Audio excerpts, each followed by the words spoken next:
우리 좌우의 분들 모시고 한번 인사하겠습니다. 말씀에 큰 은혜 받으십시오.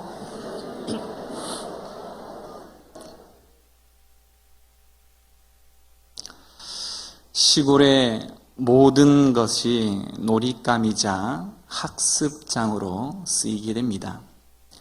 병아리가 닭이 되고 또한 닭이 알을 낳는 과정이며 소가 송아지를 낳고 또한 그 송아지가 커가는 과정들을 본다는 것은 자라나는 아이들에게 그만한 체험학습이 따로 없다는 것이죠. 특히 어린 송아지는 태어나자마자 몇 번을 발버둥을 치며 허우적거리다가 곧장 네 발로 일어서며 얼마 안 되어 펄쩍 뛰어다니는 광경은 신비하기까지 하기도 합니다. 그러다가 외양간에서 탈출한 송아지를 잡으러 논이며 밭이며 산으로 생고생하며 쫓아다녀본 사람은 일순간에 그 송아지에 대한 귀여움에서 밉상으로 일순간에 감정이 바뀌는 것을 경험하게 될 것입니다. 좀처럼 주인의 말을 잘 듣지 않는 그를 일정 기간 내버려 두었다가 한순간에 길들일 수 있는 비책이 있는데 그것이 바로 조그만한 모양의 나뭇가지입니다. 일명 쇠, 코, 투레. 성경에도 사람의 고집을 비유할 때 황소가 거론되기도 하는데 우리말에도 종종 황소고집이라 하여서 힘이 세고 고집이 센 동물로도 잘 알려져 있습니다. 이처럼 고집센 소를 주인이 하고자 하는 대로 이끌기 위해서 고안된 도구가 바로 쇠 코투레입니다. 강원도에서는 이것을 또한 군둘레라고도 부르기도 하는 것이죠. 이것은 나무로 소의 코를 뚫어서 그것을 줄로 엮어 끄는 것입니다. 그런데 사실 이 쇠 코투레는 소를 제압하는 통제 도구이기도 하지만 사람과 소가 소통하며 관계를 맺는 연결고리로도 사용이 됩니다. 오늘 우리가 읽었던 본문 1절 말씀에 요셉이 이끌려 내려가매라는 말로 시작을 하고 있습니다. 이 수동적 표현에서 우리는 요셉의 인생이 어떠했음을 짐작하게 합니다. 우리가 너무나 잘 아시다시피 그의 인생은 걸음걸음을 내디딜 때마다 자신의 의지로 한 것이 좀처럼 없었습니다. 그러나 그의 걸음마다 하나님께서 형통하게 하십니다. 이 말이 일면 은혜가 되기도 하지만 또한 의구심을 가져야 할 부분이기도 합니다. 형통에는 두 가지가 있습니다. 제가 말씀드린 요셉의 형통은 세상적인 성공의 개념이 아닙니다. 한국 사람들이 가장 좋아하는 찬송가 384장. 어떤 내용이죠? 그렇죠. 나의 갈 길 다가도록 시작을 해서 어떻게 끝납니까? 만사형통하리라. 무슨 일을 만나든지 만사형통하리라. 여기서 말하는 만사형통을 우리들은 어떻게 이해하고 계십니까?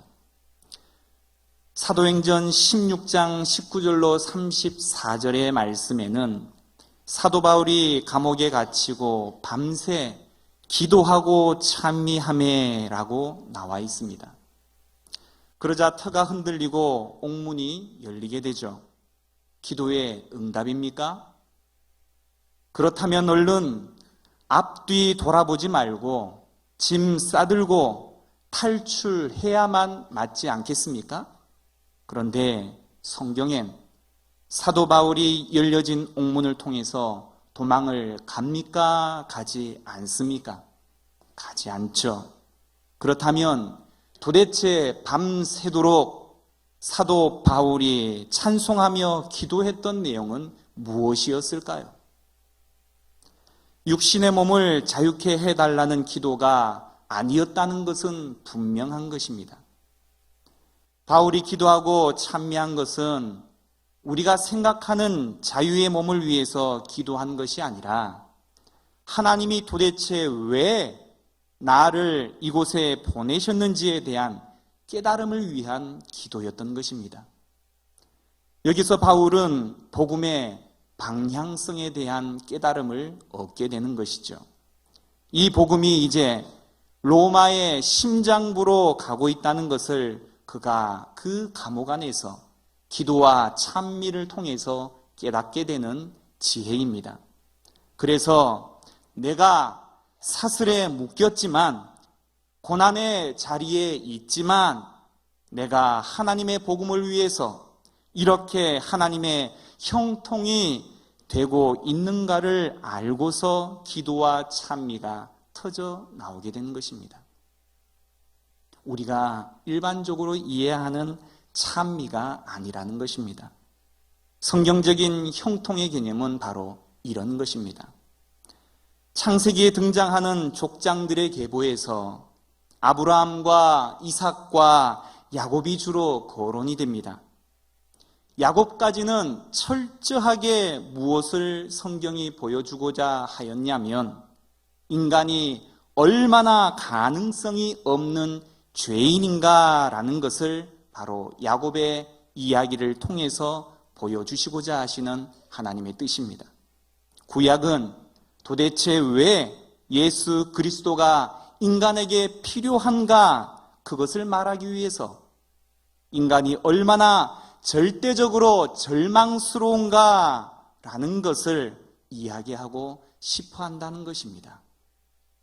야곱까지는 절대 불능하고 무능한 인간의 존재를 이야기하는 것이라면 오늘 우리가 살피게 될 이 요셉은 바로 예수 그리스도를 예표하는 상징의 도구로 쓰임받고 있습니다.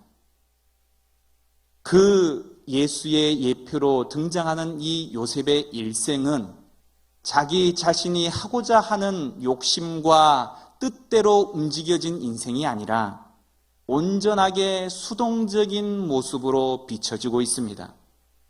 요셉의 두 번의 꿈은 장차 하나님 나라에 대한 그림에 대해서 미리 우리들에게 보여주고 있는데 우리는 요셉이 그 꿈을 이해하고 붙잡았기 때문에 그가 당하는 모든 고난과 역경을 참을 수 있었고 또한 드디어 국무총리의 자리까지 오르게 되는 성공 스토리로 이해할 가능성이 많습니다.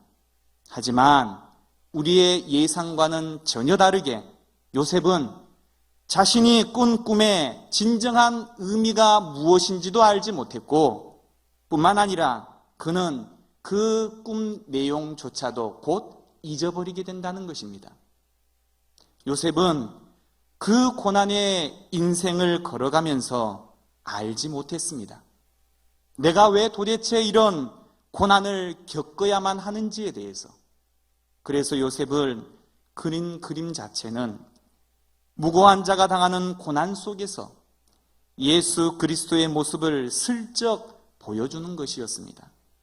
요셉은 마지막에 가서 자기를 해하는 자의 생명을 먹여 살리게 됩니다. 요셉의 스토리는 첫째, 무고히 고난을 당하는 것이었습니다. 늘 무고하고 애매한 고난을 당합니다. 또한 그를 해하려는 자에게 생명을 주고 그들을 먹여 살립니다. 이것이 바로 정확하게도 예수 그리스도의 모습과 흡사한 장면이라는 사실입니다. 요셉의 옷은 채색 옷이었죠. 그는 옷 때문에 고생한 인물 중에 한 사람이기도 합니다. 채색 옷 때문에 고생하고 벗고 나온 옷 때문에 고생하고 한 6번의 옷을 갈아입으며 나중에는 드디어 국무총리의 자리까지 오르게 됩니다. 그러면 요셉의 이야기를 살펴보게 될 때 가장 클라이막스, 다시 말해 절정의 내역은 어디일까요? 한번 우리 창세기 45장 1절에서 3절까지의 말씀을 찾아보도록 하겠습니다.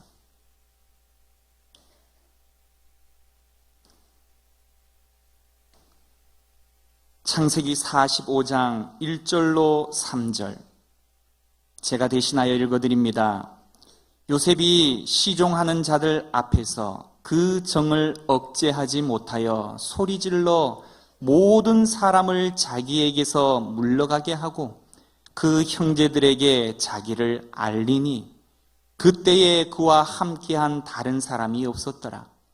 요셉이 큰 소리로 우니 애굽 사람에게 들리며 바로의 궁중에 들리더라. 요셉이 그 형들에게 이르되 나는 요셉이라. 내 아버지께서 아직 살아 계시니까. 형들이 그 앞에서 놀라서 대답하지 못하더라. 아멘. 드디어 서로의 정체가 밝혀지는 장면입니다. 굳이 제가 이 말씀의 내역들을 자세하게 설명하지 않아도 우리는 이 요셉의 이 장면의 사건이 어떤 지점에 와 있는지를 다 아실 수 있으실 겁니다. 요셉은 한 번에 형들을 알아보지만 본문의 내역처럼 형들은 그가 자신의 동생 요셉인지를 알아보지 못하고 있습니다. 늘 때린 놈은 잊어버리고 맞은 놈은 잊지 못하는 법이죠. 이후의 사건 진행은 이런 이야기가 더 맞을런지 모르겠습니다. 칼을 뽑아라. 언젠가 이 날이 올 줄을 알았다. 그래서 그 자리에서 피바다를 보아야 하는데 요셉은 어마어마한 고백을 하게 됩니다. 45장 5절을 함께 읽어볼까요?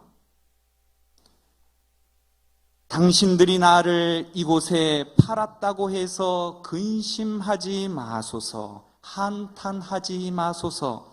하나님이 생명을 구원하시려고 나를 당신들보다 먼저 보내셨나이다. 아멘.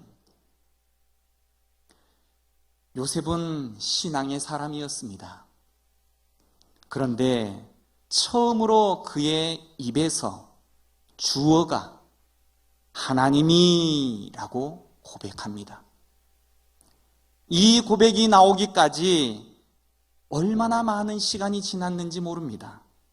요셉 또한 깜짝 놀랍니다. 아, 하나님이 하신 일이었구나. 왜냐하면 이 두 번째 고백이 중요한데 생명을 구원하시려고. 하나님의 모든 역사의 이유는 생명을 구원하시려고입니다. 예수 그리스도가 이 땅에 오신 유일한 이유도 생명을 구원하시기 위해서입니다. 이 생명을 위한 일, 이것이 요셉이 역사를 이해하는 깨달음으로 들어왔던 하나님의 건드리심이었다는 것이죠. 사랑하는 성도 여러분, 하나님의 말씀에 기초하여 부탁드립니다. 평생의 삶에서 어떠한 경우에서라도 인생의 주어는 바로 하나님께서 라는 하나님 주체 의식이 끊어지지 않으며 변하시지 않으시기를 주의 이름으로 축원드립니다. 오늘 여러분들은 인생이라는 눈물의 사역의 현장에 보내졌습니다. 이해할 수 없는 삶의 현장에 계신 분들이 얼마나 많은지 모릅니다. 그러나 모든 인생을 붙들고 선하게 인도하시는 분이 우리의 아버지 되시는 하나님이심을 끝까지 신뢰하며 그분의 우리를 통해 하시고자 하시는 일은 다름 아닌 생명을 구하시는 일에 기초하고 있음을 잊지 말아야 한다는 것입니다. 드디어 요셉의 입에서 지난 뚝뚝 끊어져서 이해할 수 없었던 인생이라는 퍼즐이 하나로 맞춰져 보이기 시작합니다. 내가 재수가 없어서 운명이 기구하여 이렇게 된 것이 아니라 하나님이 나를 보내셨구나 라는 것입니다. 드디어 보냄을 받았다는 인식이 요셉에게 들어왔습니다. 마치 농촌의 목동이 집채만한 소를 코를 뚫고 끌고 다니듯이 요셉을 피동적으로 하나님이 이끄신 것입니다. 요셉의 꿈이 말하고자 하는 것은 우리가 이해하는 것과 다르다는 것이죠. 나의 꿈이 완전히 박살이 나고 하나님의 새로운 꿈이 부어지는 과정이 그의 전 인생이었다는 것입니다. 초등학생이 있는 집에 한두 마리쯤 있을 법한 햄스터가 저희 집에도 있습니다. 햄스터의 특성상 서로의 환경이 다른 두 마리를 한 공간에 넣어 놓으면 서로 물고 뜯고 난리도 아닙니다. 저희 집의 아이들이 어찌되었건 두 마리의 햄스터를 잘 지내게, 또한 서로 평화를 유지해가며 살아갈 수 있게 이런 방법 저런 방법, 갖은 방법을 조그마한 우리 안에서 시도를 해보았습니다. 하루는 이쪽에서, 하루는 저쪽에서, 하루는 이런 방법으로, 또 하루는 저런 방법으로. 하지만 여전히 서로에 대한 증오심을 가지고 핥히고 물어뜯고자 하는 그 마음들을 두고 보지 못해 바로 큰 아이가 한 마리를 들고 다른 조그마한 집을 만들어 그곳에 집어넣어서 분리를 시켜버렸습니다. 어떠합니까? 햄스터가 생각하기에는 굉장한 불안이 야기되었습니다. 원수 같은 놈이라도 같이 있어서 물고 뜯으며 그렇듯 외로움을 달랠 수 있는데 이제는 아예 물고 뜯을 놈도 옆에 없습니다. 그래서 그에게는 심한 외로움과 고통이 찾아왔습니다. 그가 생각하기에 도대체 왜 나에게 이런 일이 벌어질까 생각하지 아니하겠습니까? 사람의 수고로 그들은 안전을 유지하고 생명을 유지할 수 있게 되었지만 그들 각자는 언제 자기에게 상대방이 먹잇감으로 다가올지 알 수 없는 위협에서 보호되었고 안전가옥으로 이동되었다라는 것은 온데간데 없고 단지 자신에게 변화에 대한 두려움, 그것만이 자리 잡고 있다는 것입니다. 우리는 어떠합니까? 우리는 변화하기를 싫어하죠. 있던 방식 그대로, 했던 방식 그대로, 내가 있던 곳 그대로. 그러나 하나님은 결코 우리를 안전하게, 우리가 생각하는 안전이라는 단어 앞에 내버려 두지 않으십니다. 왜?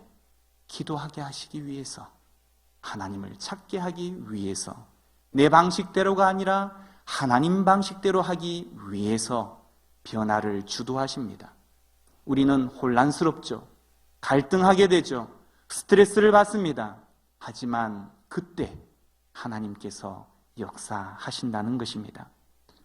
사실 인간의 조작만으로도 힘들어하는 일개의 동물처럼 우리도 알 수 없는 인생의 변화무쌍한 사건들로 상당한 스트레스를 받고 있는 것이 사실이지만 그 변화를 가져다 주는 분이, 선하게 인도하시는 분이 우리를 극진히 사랑하사 자신의 독생자 예수 그리스도의 생명까지 내어주신 전능하신 하나님이심을 다시 한번 우리가 확신하게 된다면 우리의 입술을 열어서 찬송할 수 있지 않겠습니까? 감사할 수 있지 아니하겠습니까? 우리의 인생 중에서 만나는 고난과 눈물의 시간들, 또한 그 모든 고통의 자리들이 하나님의 새로운 꿈이 부어지는 시간이 되시기를 축원드립니다. 어찌 보면 지금의 시간들은 무엇을 채워가는 과정이 아니라 비워내는 것일지도 모르겠습니다. 내 속에 지난 모든 세상에 속되고 악한 삶을 버리시는 것이 되어야 한다는 것입니다. 하나님의 사람으로 세워져 가야 한다는 것이죠. 하나님께서는 생명을 구원하시기 위해서 다른 이들보다 바로 우리들을 믿음의 현장 가운데 앞서 보내셨습니다. 영혼을 쇠 꼬챙이로 꿰었다는 것입니다. 왜 우리의 영혼을 쇠 꼬챙이로 꿰어 인도하고 계십니까? 이제 너의 생각으로 살지 못한다. 이 길에 들어선 이상 내가 너를 마치 사슬을 묶어서 끌고 갈 것이다. 아버지께서 말씀하시는 대로, 아버지께서 시키시는 대로 순전히 살다가 재물되는 삶이 앞으로 우리가 걸어야 할 삶이라는 것입니다. 그게 바로 그리스도의 남은 고난이 되는 것입니다. 그래서 내가 종과 하나님의 일꾼으로 태어나는 시간을 가져야 한다는 것입니다. 요셉은 순전히 재물되는 그런 삶을 살았습니다. 우리 성도들에게 하나님께서는 그 고난을 요구하고 계십니다. 하나님이 생명을 위해서 어떻게 한 개인의 일생을 붙들어 가십니까? 인생을 살다 보면 살아가면 살아갈수록 나오는 고백이 내 뜻대로 되는 일이 하나도 없구나라는 것입니다. 직장도, 가정도, 자식도, 남편도, 아내도, 때로는 내 몸뚱이마저도 내 뜻대로 안 되는 것이 인생이라는 것입니다. 전혀 의도하지 않는 상황들의 연속적인 이러한 신앙의 여정에서 우리는 세상에 속되고 헛된 모든 것들을 지속적으로 지워내고 버리고 그리스도의 삶처럼 아버지의 뜻을 따라서 내 속에 요셉의 인생 속에 부어졌던, 그래서 요셉을 그 어려움과 똑같은 고난을 통해서라도 그의 의지도 계획도 산산이 부서지게 하시면서 그 속에 하나님의 꿈을 담아 가시려는 하나님의 선하신 역사를 신뢰할 수 있기를 부탁드립니다.